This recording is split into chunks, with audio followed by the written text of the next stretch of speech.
Assalamualaikum warahmatullahi wabarakatuh. Kembali lagi di channel Marsha Subiakto.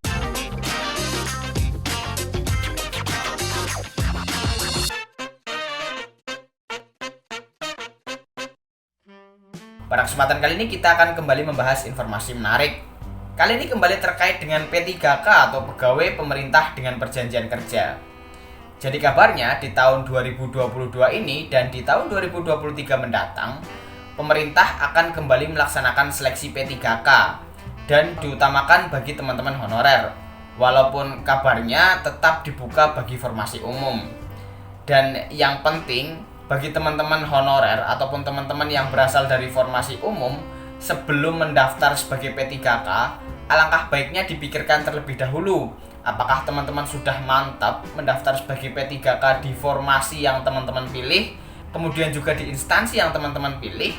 Karena nantinya jika teman-teman sudah diterima sebagai P3K, sudah mendapatkan NI P3K, kemudian teman-teman mengundurkan diri, pasti ada sanksi yang diberikan.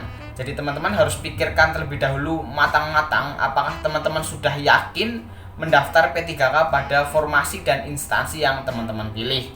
Dan kali ini kita akan coba berikan informasi terkait dengan sanksi yang akan diterima jika teman-teman mengundurkan diri sebagai P3K setelah mendapatkan NI P3K.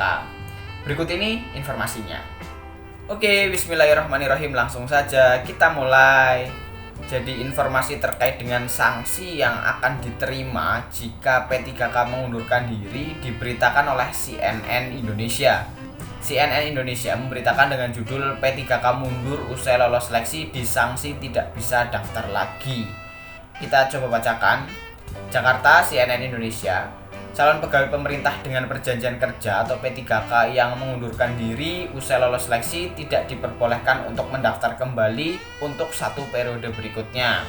Sanksi tersebut diatur dalam Peraturan Menteri Pan-RB Nomor 28 Tahun 2021 Ayat 5. Sanksi diberikan jika calon P3K mengundurkan diri setelah dinyatakan lulus tahap akhir seleksi dan sudah mendapat persetujuan nomor induk P3K. Dalam aturan itu, pelamar yang mengundurkan diri tidak diperbolehkan mendaftar kembali pada penerimaan P3K untuk satu periode berikutnya.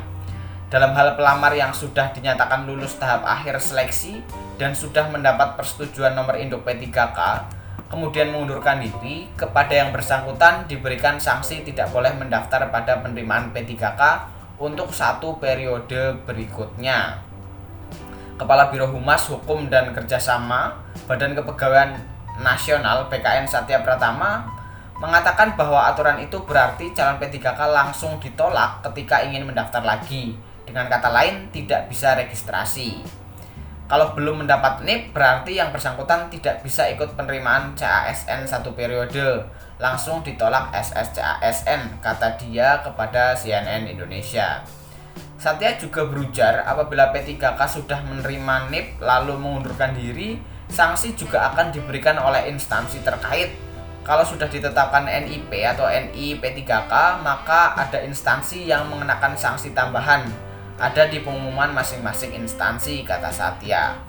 BKN sebelumnya mencatat sebanyak 447 P3K mengundurkan diri usai dinyatakan lolos tahap akhir seleksi. Jumlah itu merupakan data per Senin 25 Juli yang terdiri dari 104 orang dalam kategori P3K guru tahap 1, 285 orang di P3K guru tahap 2, dan 58 orang di P3K non-guru. Diketahui tahap 1 ialah penerimaan P3K dengan penetapan nomor induk pegawai pada Januari 2022.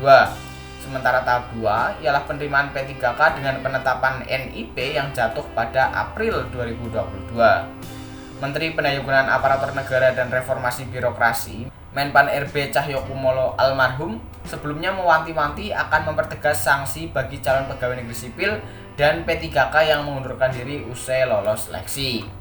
Ia menyebut akan memperketat seleksi demi menghindari kondisi serupa terjadi di periode berikutnya.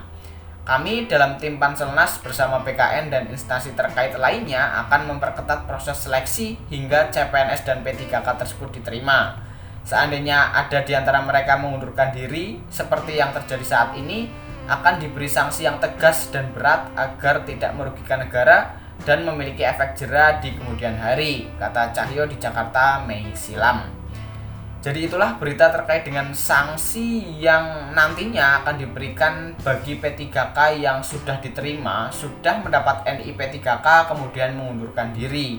Jadi penting bagi teman-teman yang tertarik ingin mendaftar sebagai P3K dipikirkan matang-matang ya terlebih dahulu sebelum teman-teman memutuskan untuk mendaftar agar tidak menyesal di kemudian hari. Jadi mungkin itu yang bisa disampaikan pada kesempatan kali ini. Jika ada tanggapan atau pertanyaan silahkan tinggalkan di kolom komentar. Terima kasih, mohon maaf bila ada kesalahan. Wassalamualaikum warahmatullahi wabarakatuh.